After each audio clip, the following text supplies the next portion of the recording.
오늘 말씀은 예루살렘으로 향하여 가시다, 이런 내용입니다. 드디어 예수님께서 예루살렘에 입성하시죠.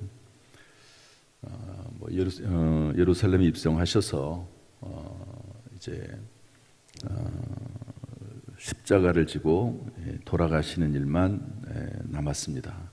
예수님은 여러 가지 많은 사명이 있지만 가장 큰 사명이라고 하는 것은 십자가에서 우리를 위해서 죽으시고 또 그리고 다시 살아나셔서 우리의 소망이 되시는 것이죠.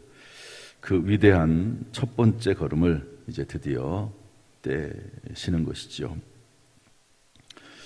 그런데 성경에 기록된 대로 이제 예수님께서 나귀를 타고 예루살렘에 입성하셔야 되는데 나귀를 어디서 구합니까? 그랬더니 예수님께서 맞은편 마을로 가라. 그러면 나귀 새끼가 있으니까 끌고 와라. 아니, 예수님, 주인이 뭐라고 하지 않겠습니까? 주가 쓰시겠다 하라. 그러면 줄 것이다. 그래서 그 나귀 새끼를 끌고 와서 예루살렘에 입성하는 내용이 나오는 것이죠. 그런데 예수님이 예루살렘에 들어가실 때 막 사람들이 자기의 겉옷을 펴서 깔고 또 그리고 호산나 찬송을 부르고, 그러니까 서기관들과 바리새인들이 그렇게 하지 말라고 하는 거죠. 왜 그럽니까? 왜? 예수님에 대해서 사람들이 그렇게 하는 것을 책망하라고 막 그럽니다. 그랬더니 이들이 만약에 이렇게 소리지르지 않으면 돌들이 소리 지를 것이다. 그러면서 성에 가까이 오셔서 우십니다. 이들이 회개하지 않는 것을 인해서 우신다 하는 내용이 나와 있습니다. 오늘 본문을 통해서 하나님께서 우리에게 주시는 하나님의 음성과 또 명령과 하나님의 지시와 하나님의 교훈을 받는 시간을 가지려고 하는데요. 먼저 우리 30절, 31절 말씀을 읽어보겠습니다. 30절, 31절 시작. 이르시되 너희는 맞은편 마을로 가라. 그리로 들어가면 아직 아무도 타보지 않은 나귀 새끼가 메어 있는 것을 보리니 풀어 끌고 오라. 만일 누가 너희에게 어찌하여 푸느냐 묻거든 말하기를 주가 쓰시겠다 하라 하시매. 한번 따라합시다. 주가 쓰시겠다. 주가 쓰시겠다 하라. 주님께서 원하시면 언제든지 드려야 되고 또 그 나귀 새끼의 주인도 줄 거니까 염려하지 말고 풀어와라. 나귀 새끼를 끌고 와라. 이런 말씀이시죠. 주님이 쓰시고자 하실 때 기꺼이 내 시간과 몸과 내 물질과 모든 것을 드릴 수 있다고 하면은 그것은 참 충성스러운 종이라고 할 수가 있습니다. 우리가 지난번에 차량헌금을 했죠. 차량헌금, 이 당시에는 나귀 새끼가 운송수단이었다고 볼 수가 있습니다. 물론 말을 탈 수도 있긴 하지만, 그런데 오늘날은 차잖아요, 차. 그래서 예수님께서 타는 것은 아니지만 새벽기도, 수요예배, 주일예배, 또 우리 다음 세대들도 늘 타고 다니면서 수련회도 가고 또 말씀도 듣고, 이게 거룩한 사역이잖아요. 일반 세상적인 차는 세상을 위해서 일하지만 교회 차는 교회를 위해서 일하고 주님을 위해서 일하는 겁니다. 그래서 그런 관점으로 주가 쓰시겠다 하라. 이게 차량헌금의 이름을 주가 쓰시겠다 하라, 이렇게 이름을 정해서 차량헌금을 했어요. 그랬더니 우리 성도님들이 다 동의를 해주셔서, 동참을 해주셔서 순식간에 그 모든 차량헌금의 그 작정이 다 찼습니다. 그래서 매주 이렇게 헌금을 하시는 분들이 계세요. 참 얼마나 감사한지 모릅니다. 하나님께서 그 믿음을 보시고 아마 여기 있는 주인하고 같은 마음이지 않겠습니까? 주가 쓰시겠다 하라. 그러니까 나귀 새끼를 그냥 순수하게 그냥 순순히 내어드리는 겁니다. 그런 것처럼 주님을 위해서, 교회를 위해서 쓰겠다 할 때에 드리는 그 마음이 아마도 우리의 마음이 아닐까 생각해 볼 수가 있습니다. 물질뿐만 아니라 하나님이 원하시면, 주께서 쓰시겠다 하면 우리의 마음도, 우리의 시간도, 우리의 몸도 주님 앞에 드려서 하나님 앞에 사용할 때 하나님께서 귀하게 보시고 그리고 그것을 하늘나라의 상급으로 하나님께서 기억하실 줄로 믿습니다. 이 새벽에 나와서 시간을 드리고 목소리를 드리고 또 예배를 드리고 하나님께 나오는 모든 성도들에게 주의 은혜가 충만하기를 주님의 이름으로 축원합니다. 두 번째로 우리 36절 말씀 읽어보겠습니다. 36절 다 같이 읽어보죠. 시작. 가실 때에 그들이 자기의 겉옷을 길에 펴더라. 그러니까 예수님이 나귀 새끼를 타고 이제 예루살렘에 들어가는데 사람들이 다 겉옷을 피는 거예요. 그래서 그 앞에 까는 겁니다. 여러분, 이것은 그 당시에 왕에 대한 존경과 환영의 표시입니다. 예수님을 왕으로 대우해 드리는 거죠. 저 멀리 나사렛 시골에서 온 그 젊은 청년 나사렛, 그 나사렛 예수 그리스도, 그분을 무엇으로 어떻게 대우를 합니까? 왕으로서 대우를 하는 거죠. 그래서 우리 신앙생활에 있어서 물론 예수님은 종으로도 오셨고요, 십자가에서 죽으심으로 말미암아 죄인을 대신해서 죄인으로 오시기도 했습니다. 그러나 예수님은 하나님의 아들, 왕 중에 왕이신 줄로 믿습니다. 그 예수님을 왕으로 대해드리고 늘 그의 음성에 순종하고 그와 동행하는 복된 인생이 되어야 될 줄로 믿습니다. 성경에 예수님에 대해서 예수님이 스스로 제자들에게 무엇이라고 본인을 소개했냐면, 물론 오늘 본문에는 왕으로 오신 예수님을 말씀했지만 친구로 오신 예수님을 말씀하셨습니다. 제자들에게 이제부터는 내가 너희를 친구라고 말하겠다. 그 이유는 뭐죠? 내가 알고 있는 모든 것을 너에게 다 알려주겠다. 숨기는 것이 없다. 성령을 통해서 다 알게 하겠다. 그런 말씀이잖아요. 따라서 여러분, 우리가 예수님을 주님으로 부르고 주님을 또 예수님을 왕이라고 부르지만 또한 예수님은 우리의 친구 되시고 우리를 돕는 분이신 줄로 믿습니다.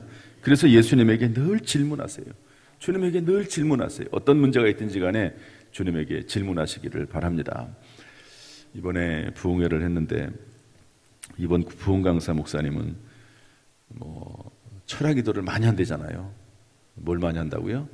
철야 기도. 저는 그래서 야, 이분이 밤새서 이렇게 기도하나 보다 그랬더니 그 철야 기도가 뭐죠? 하나님에게 질문하는 겁니다. 잠자기 전에 하나님에게 질문을 딱 던져놓는 거예요. 질문을 던져놓고 그리고 하나님 앞에 묵상하고 생각하는 거죠. 하나님, 왜 그렇습니까? 왜 그렇습니까? 자기는 이제 하나님 앞에 할 말을 다 한 거예요. 그리고 이제는 하나님께서 하실 이야기만 남았습니다. 그래서 하나님이 얘기를 빨리 해주시면 좋은데 빨리 얘기해 주지 않으시면 기다리다가 졸거나 잠도 잔다는 거예요. 그렇지만 본인은 하나님 앞에 기도하는 거라는 거죠. 그래가지고 철야 기도한다. 철야 기도를 본인은 많이 한다. 그렇게 이야기를 했습니다. 표현을 그렇게 하지만 그분은 또 그렇게 생각을 실제로 하시는 것 같아요. 또 우리 식사하면서 이런저런 얘기를 나눴더니 어쨌든 중요한 것은 뭐냐? 하나님에게 질문하라는 거예요. 친구 되신 하나님, 성령을 통해서 말씀하신 하나님, 그 하나님에게 질문하라는 거죠. 질문. 그러면 하나님께서 알려주시는데 성경에 대해서도 깨닫게 하시고, 그래서 이분의 설교의 내용을 쭉 살펴보면요, 이렇게 하나님 앞에 질문하면서 그분의 표현으로 하면 철야기도 하면서 하나님이 깨닫게 하신 성경 말씀을 중심으로 해서 설교하는 것을 볼 수가 있습니다. 왕 되신 예수님, 또 친구 되신 예수님에게 늘 함께하고 그분으로부터 지혜를 얻고 능력을 얻는 저와 여러분 될 수 있기를 주님의 이름으로 축복합니다. 세 번째로 우리 37절, 38절 말씀 읽어보겠습니다. 37, 38절 시작. 이미 감난산 내리막길에 가까이 오심에 제자의 온 무리가 자기들이 본 바 모든 등한 일로 인하여 기뻐하며 큰 소리로 하나님을 찬양하여 이르되 찬송하리로다. 주의 이름으로 오시는 왕이여, 하늘에는 평화여, 가장 높은 곳에는 영광이로다. 사람들은요, 또 큰 소리로 예수님을 높여드리고 또 하나님을 찬송하는 것을 볼 수 있습니다. 하나님을 우리가 큰 소리로, 예수님에게 찬송할 때는 큰 소리로 해야 될 것 같아요. 큰 소리로. 요즘은 이 코로나19가 있어서 그런지 몰라도 성도들이 찬송을 잘 안 해요. 제가 보니까 힘들어서 그런지 피곤해서 그런지 몰라도 소리 높여 찬양하는 것이 많이 약해졌습니다. 우리 교회 찬양단들이 참 뜨겁게 찬양을 하거든요. 옛날에 우리 이제 새로 서목사님이 오시긴 했지만 그 이전에 찬송할 때 보면은요 뜨겁게 찬송했습니다. 어떤 경우에는 막 땀을 흘려가면서 열심히 찬송하는 모습이 참 아름다웠어요. 이 찬송을 잘하고 못하고는 2차적인 문제입니다. 얼마나 하나님을 향해서 뜨겁게 간절히 땀을 흘리면서 찬양하느냐, 이게 참 중요합니다. 되도록이면 저도 찬송할 때 목소리를 높여서 찬양하려고 애를 많이 쓰죠. 이번 연합성회 때 찬송 인도를 우리 목사님들이 했습니다. 젊은 목사님들이 주로 하거든요. 연합성회 때는 항상 그렇게 합니다. 그런데 주로 찬송가들을 많이 했어요. 찬송가들, 참 찬송가 힘이 있는 것들이 많습니다. CCM, 이 복음성가들은 사람의 가슴을 울리는 찬송들이 많아요. 가슴을, 그래서 감동이 되고. 그런데 이 찬송가들은 힘이 있고 능력이 있고 그런 찬송들이 많이 있습니다. 특별히 보혈 찬송, 성령 찬송, 이런 찬송들을 아주 힘차게 불렀는데 얼마나 감사한지 몰라요. 여러분, 우리 교회 이 예배당 안에서 하나님의 찬송이 이렇게 강력하게 울려 퍼진다고 하는 게 얼마나 놀라운 일이고 감사한 일입니까? 비록 장소를 제공하면 여러 가지 전기세도 많이 나올 수 있고, 제가 집회 보통 5번 다 참석하지는 않거든요. 그런데 우리 교회 사니까 어떡합니까? 오시는 분들 다 이렇게 맞아주기도 하고 또 끝까지 또 이렇게 잘 보내드리고 그런 일을 해야 되지 않습니까? 그러니까 일찍 와서 늦게까지 있으면서 말씀을 다 듣고 또 하니까 얼마나 저에게도 은혜가 되는지 모릅니다. 이렇게 힘을 다해서 하나님을 찬송했다. 여기 보니까 큰 소리로 하나님을 찬송했다 그랬거든요. 큰 소리로.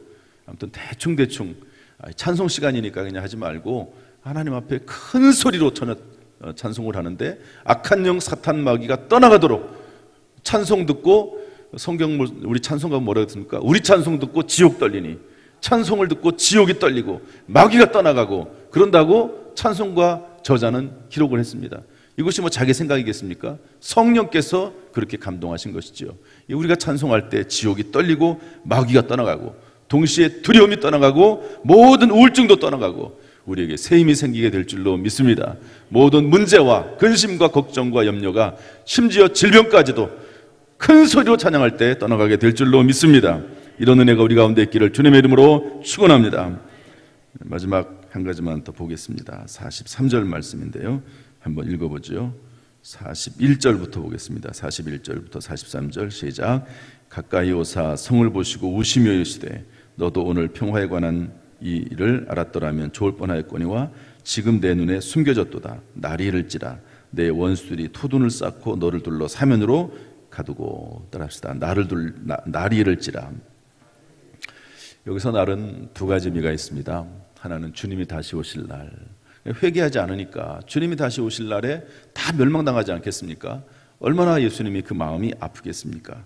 그런데 여기서 그날은 주님이 오실 날도 의지하지만 또한 내가 주님에게로 갈 날도 의미합니다. 또한 역사적으로는요, 티투스라고 하는 장군이 예루살렘 성을 완전히 무너뜨리는 그런 일도 역사적으로 곧 일어나게 되는 것이죠. 그래서 그날을 준비하며 살라.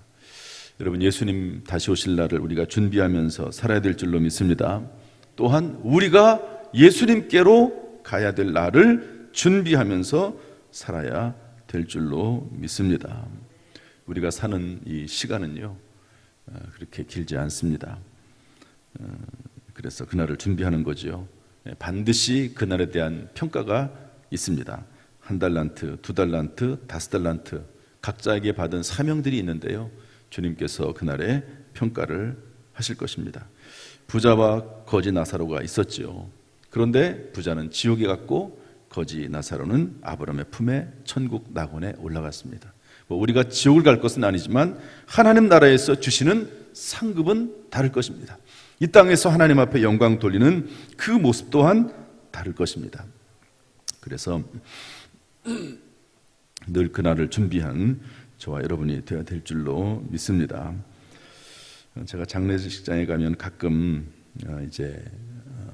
그 납골당 앞에서 가끔 생각이 날 때 보통 합니다.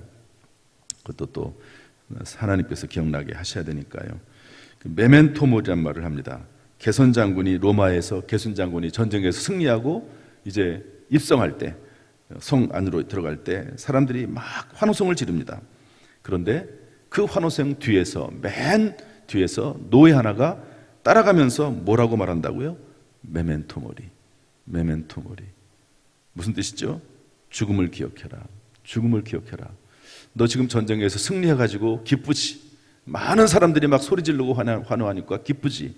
좋지. 그런데 너도 죽어. 죽음을 기억해라. 이런 말이거든요. 우리가 살아나간다고 하는 것은 죽는다는 것입니다. 태어나는 순간부터 살아나가는 것이긴 하지만 태어나는 순간부터 죽는 것이라고 볼 수가 있습니다. 그래서 늘 주님 다시 오실 날을 생각하면서 내가 무엇을 할까? 주님 앞에 섰을 때 내가 무엇을 주님 앞에 내어드릴까? 주님이 물어보실 것입니다. 마지막 1달란트, 2달란트, 5달란트 받은 사람들에게 물어볼 때 무엇을 남겼냐 물어보는 것처럼 물어볼 것입니다. 그때 주님 앞에 내가 이것을 남겼습니다. 주님을 위해서 이것을 했습니다. 크든 작든 맡겨진 사명, 또 주님께서 말씀하실 때 주님이 쓰시겠다 하라 하실 때 내어드리는 저와 여러분이 될 수 있기를 주님의 이름으로 축복합니다. 오늘도 우리에게 주님 말씀 기억하면서 말씀 따라 살아가는 가운데 승리하시기를 예수님의 이름으로 축원합니다. 축원합니다. 기도하겠습니다. 하나님 아버지, 오늘도 이 새벽에 우리를 불러주셔서 말씀 주시니 감사합니다. 이 말씀 속에서 우리 각자에게 주시는 주의 음성이 있으면 이 말씀에 따라 순종할 수 있도록 우리의 마음문을 활짝 열어 주옵소서. 이 말씀대로 살 수 있는 지혜와 능력과 건강을 허락해 주옵소서. 오늘도 이 새벽에 나와서 기도의 사명을 감당합니다. 주여 은혜 베풀어 주시고 새벽기도 성도들 영육간에 강건하게 하시고 주님 다시 오실 때까지 눈이 어리지 않게 하시고 기력이 쇠하지 않도록 강건하게 하여 주옵소서.